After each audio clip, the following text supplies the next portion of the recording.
Again, welcome everyone.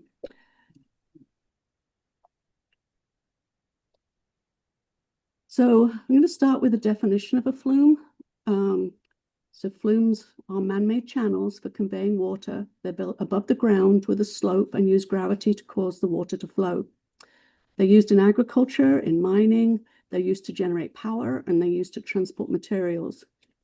There are three different types of flumes that are used in the transport of materials: box flumes, V flumes, and U flumes.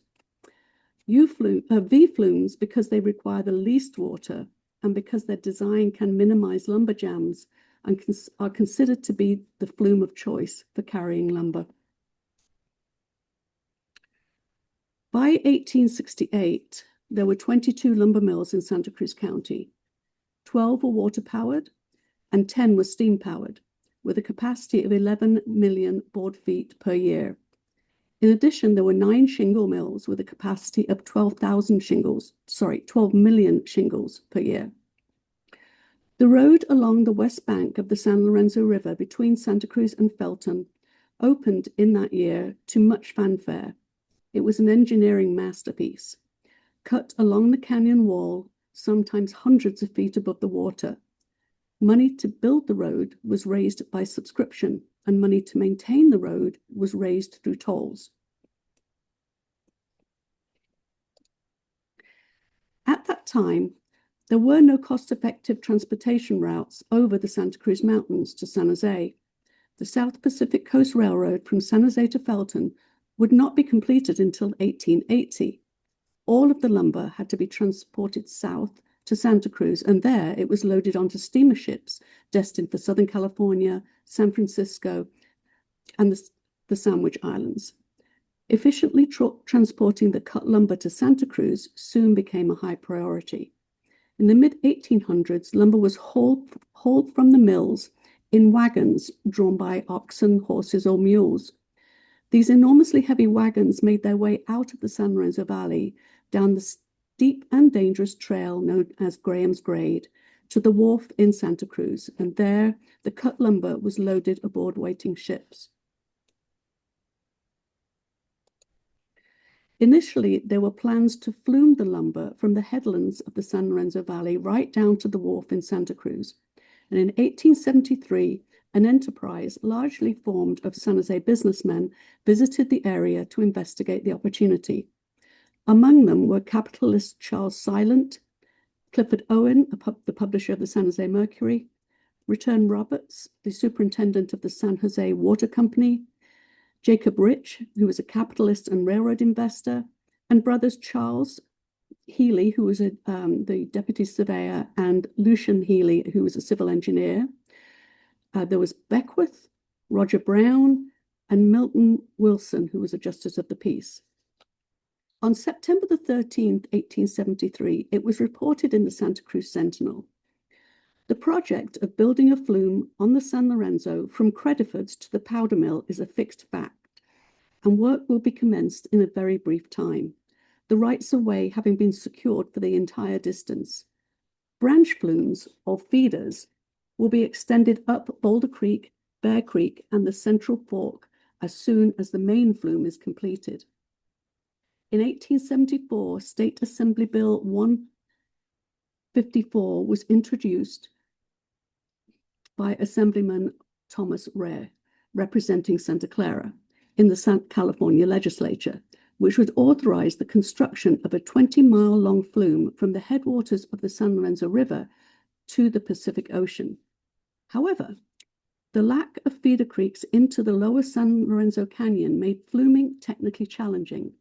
Instead, they chose a dual approach: a flume from Boulder Creek to Felton, and a narrow gauge railroad from the flume terminus in Felton to the wharf in Santa Cruz.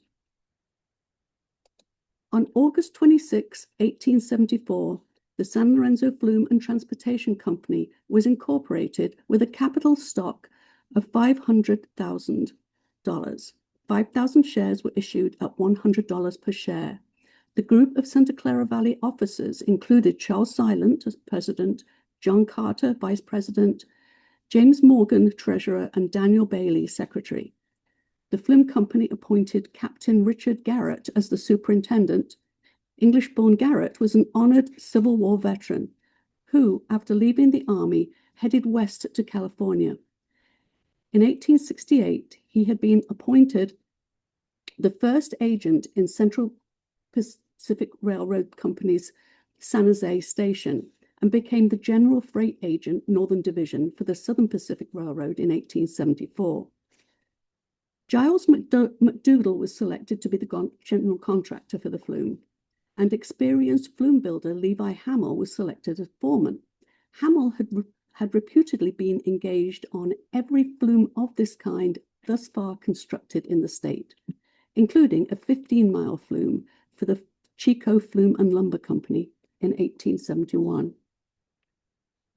By early 1875, the survey of the flume and the railroad had been completed, the right-of-way secured, and the company's sawmill was ready to produce the lumber for the flume. The mill, which was built at the head of the flume to produce flume sections, cost $12,000 to construct and employed 20 men. Pioneer millman Ephraim Morrell was appointed as its superintendent. Joseph Lane was awarded the contract of cutting down the lumber to supply the mill. The capacity of the mill was 30,000 feet per day. Work began on the 9-mile flume in early 1875 and was completed just 8 months later. A high dam was constructed to create a reservoir for use during the summer months when the water in the creeks was low. However, it had to be abandoned after suffering in the winter rains. The Flume Company then secured the right-of-way further up the river and constructed a small dam near the residence of James Lawrence. This was to be the source of water for the feeder flume. The abandoned dam below would be finished later. By March, at the mill, construction of the feeder was almost complete. 40 men were working on the flume. Just 2 weeks later, the workforce had grown to 200. As construction progressed, slash and axemen preceded the construction crews, clearing the right-of-way through the dense forest. The flume was a 40-inch wide redwood V-flume. The V-sections and support brackets were constructed at the mill. On March 27, 1875, the Santa Cruz Sentinel reported, "The flume builders have a saw fixed in a movable frame with a belt attached to the mill shafting that does all the cutting off. Guides were arranged for the lengths and bevels, so each piece of the framework is cut just right, without the trouble of measuring or laying off. And so easily is this done that one of the ladies of our party took charge of this saw for an hour and found great pleasure in this to her new industry." The reporter was Romanzo E. Wood.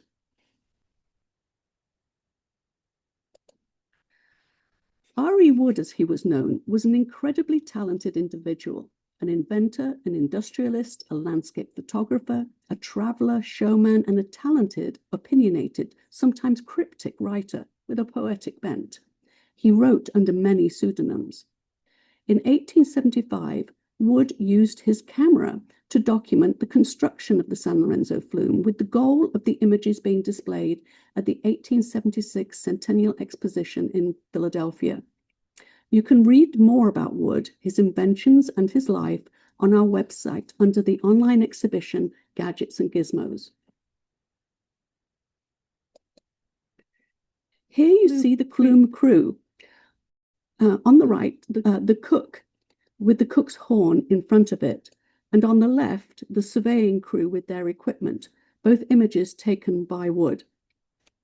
In general, flumes for transporting cut lumber have advantages over a railroad, including occupying less space, hence requiring narrower cuts, lower construction costs, and lower operational costs.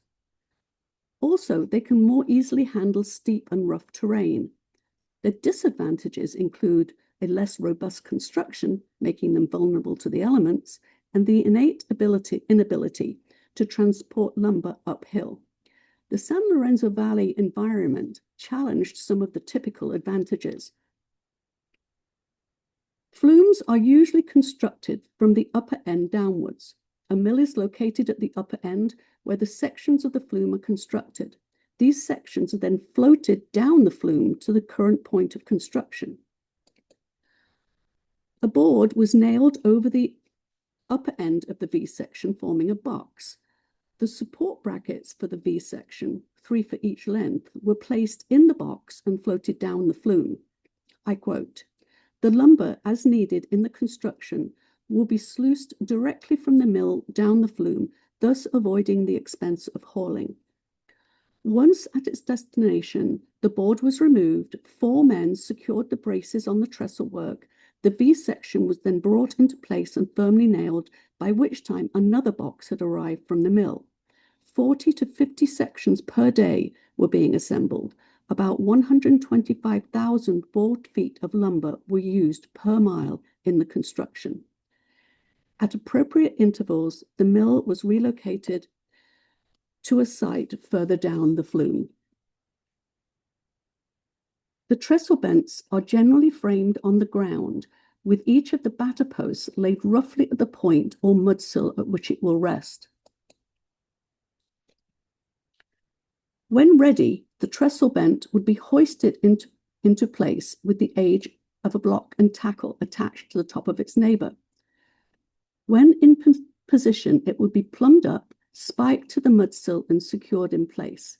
Many trestle bents would be placed in this way before the grade was established. A Y-level was placed on a staging platform built on top of the trestle bent and a line of levels established. The batter posts would be cut off as determined by the levels. The caps were then elevated and placed on top of the batter posts.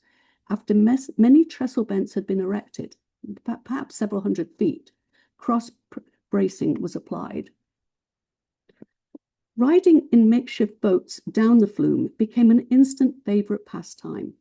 R.E. Wood wrote, "A section of the flume was arranged as usual with only one end.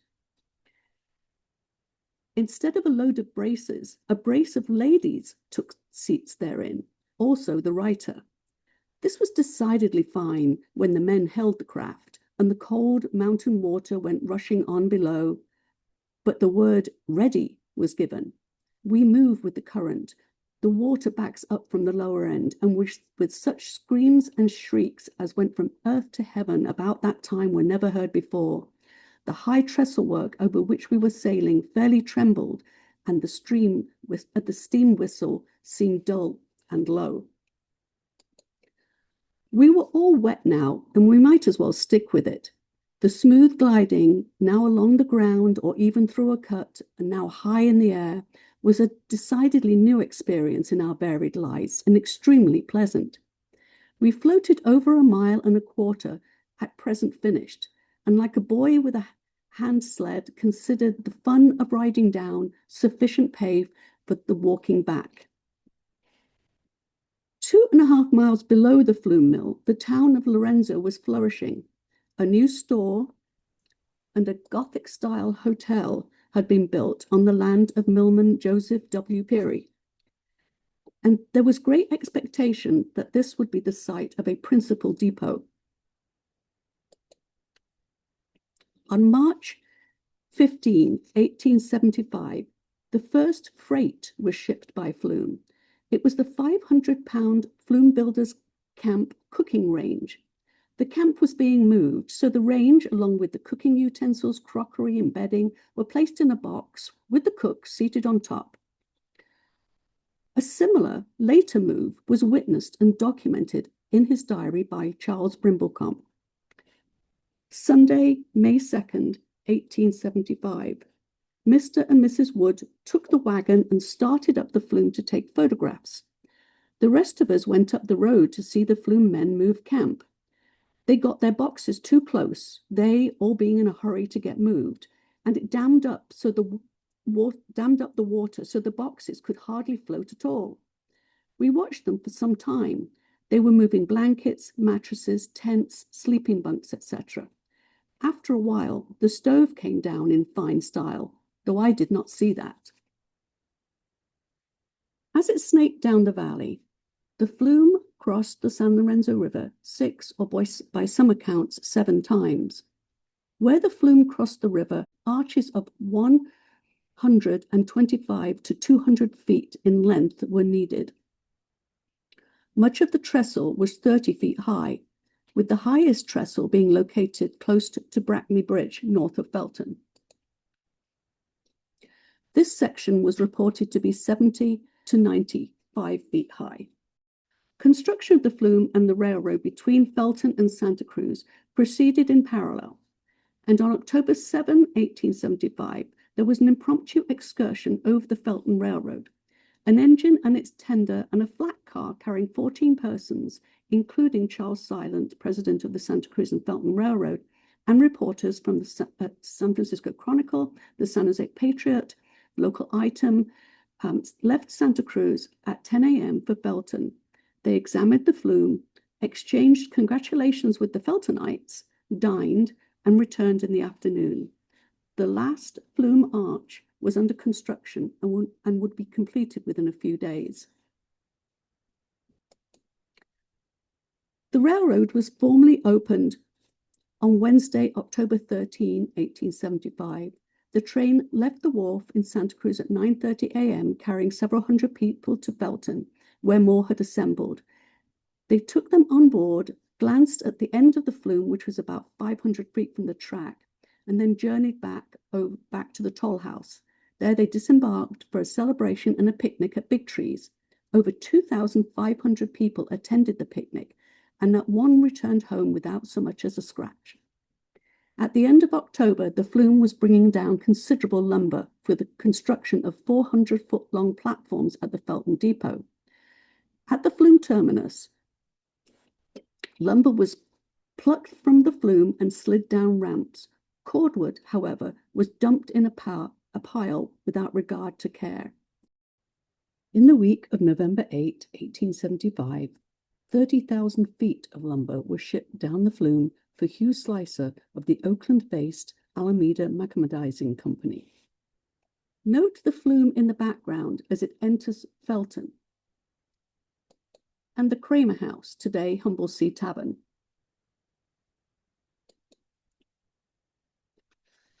A worker at the head of the flume would write a waybill each morning detailing the lumber shipments for the day. He would attach the waybill to a stick and insert the stick in the first piece of lumber shipped.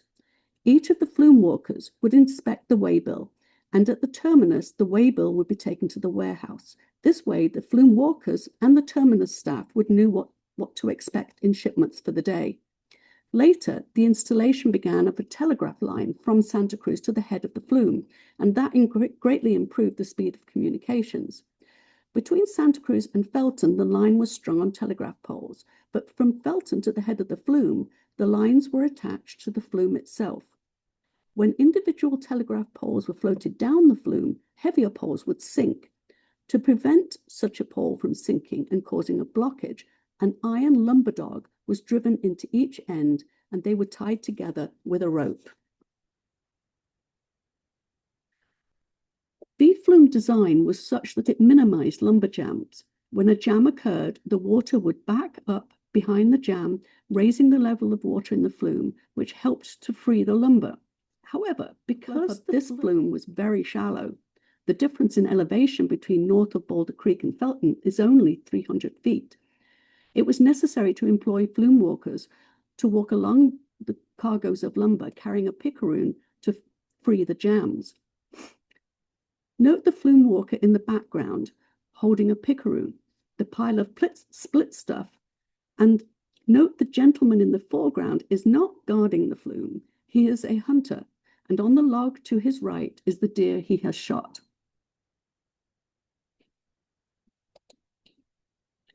The flume walkers were not the only ones to walk the planks.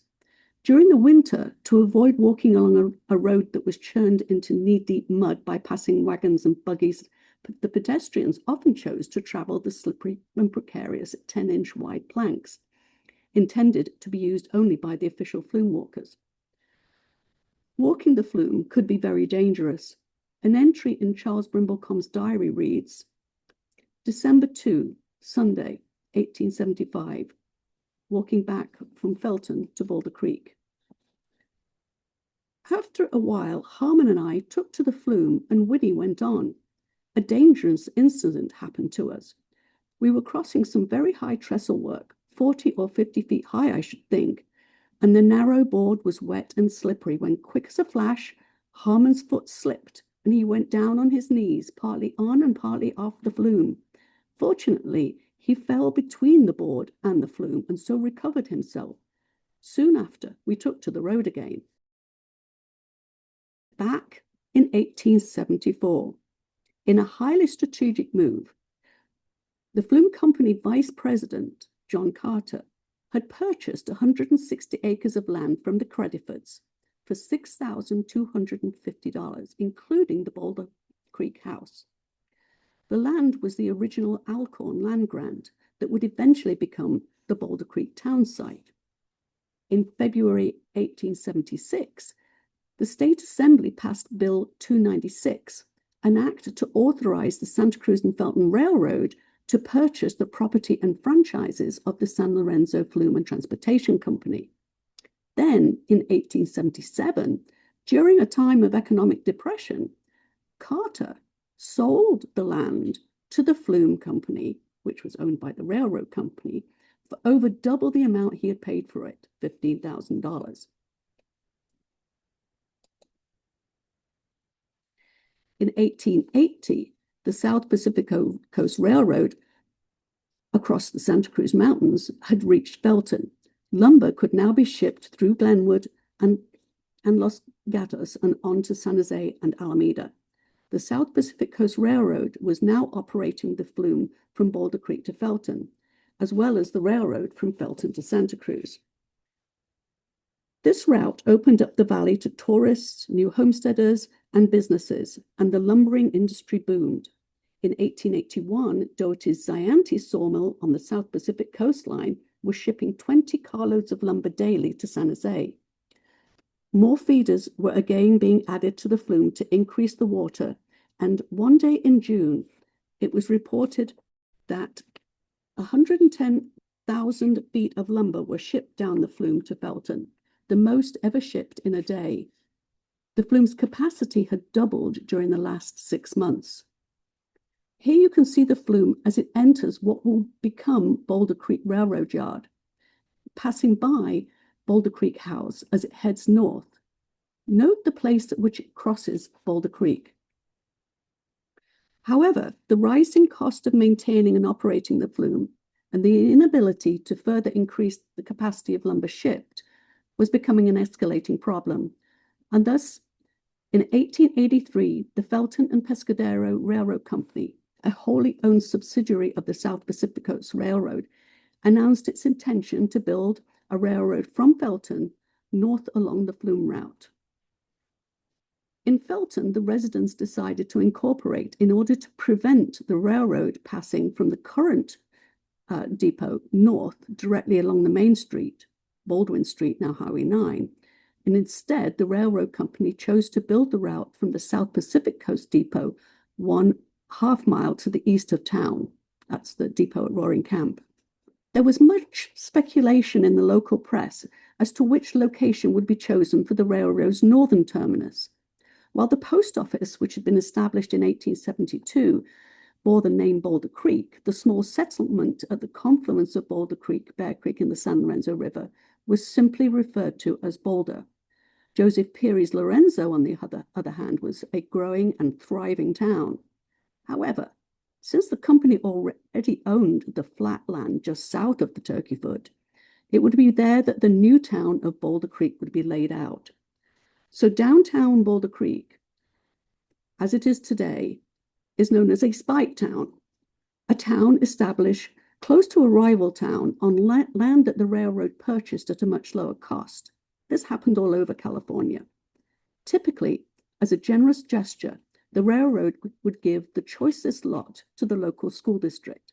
And that's why the elementary school today stands overlooking the town. Let's take a look at some of the images of the flume during its operational years. This is near Boulder Creek, just north of Boulder Creek, the Harmon home. And here it is passing the Boulder Creek house. So this is the Pacific Mills crew. So this is just south of of Ben Lomond. And then this is very close to Pacific Mills, just close to Ben Lomond, and similarly as it snakes down the valley. And here we see it coming into Felton. You can see that section of the flume that was visible in the previous photograph of the Felton terminus. Work began on the railroad in the spring of 1885, and on May 13, 1885, it was reported that the railroad company had commenced loading freight at Boulder, the stopping point being near the new store of James Cunningham, and you can see James Cunningham's store in this picture, and where the new depot is likely to be erected. On Thursday, May 14, 1885, the last shipment of lumber flowed down the flume from Boulder Creek to Felton. The flume was then cut in two to allow for the passage of locomotives. It was first reported that the flume would be sold at auction. However, for a short while, sections were maintained for use between Clear Creek and Felton and north of Boulder Creek. It was also stated that the section north of Boulder Creek would be extended to Pierce's. Whether the section south from Clear Creek was used or how far northward the flume was extended is uncertain. However, the section already in use north of Boulder Creek was in operation for at least another 3 years, especially during the winter months when hauling produce on the muddy roads would have been difficult. I quote, "The railroad flume company employ 5 men. They are shipping wood, pickets, and posts from the upper San Lorenzo to Boulder. James Hogue acts as foreman." The intent had been to continue the railroad route from Boulder Creek to Pescadero. In January 1888, William Doherty, brother of James Doherty of the Santa Clara Valley Mill and Lumber Company, was awarded the contract to build 8 miles of the Felton and Pescadero branch of the South Pacific Coast Railroad. On January 15, it was reported that the extension was being pushed forward as rapidly as possible. Grading had reached a difficult section at the curve, where there are many stumps. The work required considerable blasting and drilling, as many as 15 blasts being fired at one time. The work destroyed about 100 feet of the flume when 2 immense redwood stumps were blown onto it by blasts. The section beneath the damage to Boulder Creek was still usable, and 2 weeks later, an entry in one of the Brimblecom family account journals reads, 1888, January 31, shipped by flume to SPCRR, South Pacific Coast Railroad Company, Redwood, 42. The narrow gauge line, known as the Doherty Extension Railroad, opened in May 1888, never reaching Pescadero. Initially, it only ran from Boulder Creek to their sawmill, 4 miles north of Boulder Creek, but later it was extended northwards 8 to 10 miles above Boulder Creek as logging operations moved. The last known recorded shipments of lumber over the flume by the Brimblecoms are noted in their account journal in early February 1888. Okay, let's wrap up by looking at a few fun quotes. The quotes from 1879 were a time when the flume was really underperforming, and the lumbermen took again to transporting by road again. Now, I'm often asked if any of the flume still exists. These are a few flume sightings from newspaper accounts. However, I will say that I believe that the 1972 sighting was more likely to be railroad trestle work, not the flume, as the flume was actually quite close to the river. And the 1940, the 1955, and the 1982 floods will have certainly taken its toll on any of the remnants. So on that note, I will close and take any questions.